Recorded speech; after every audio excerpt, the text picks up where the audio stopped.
बुना से जरिया प दर्द बा कमरिया प जाके होने सुत राजा अपना चदरिया प सुनो ओहो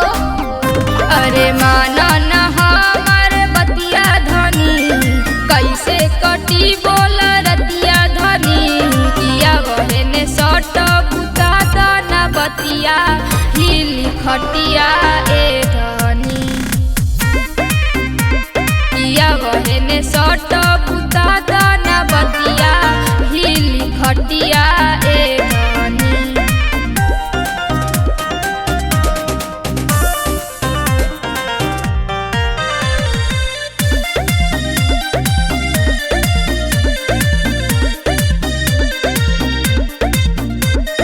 बाटे नुआज हमार मूड गरमाइल तोरावा में आजा जाने दे के इस्माइल छोड़ न दूर हट आज राजा जी जनी सट सुना धड़कत हमारो छतिया धनी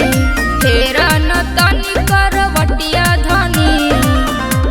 किया बहने सट बुता दाना बतिया हिल खटिया ए धनी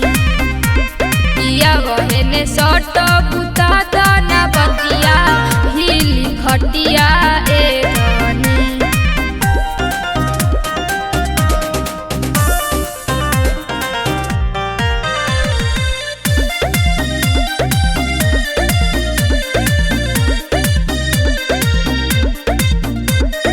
जबले जवानी बकाट न जानी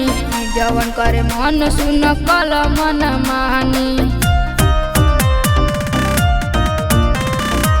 टूटे बदनिया हो तनी बुझ परेशानिया हो काहे ना कर न ऐसे ससतिया धनी बदला तू अपन आदतिया धनी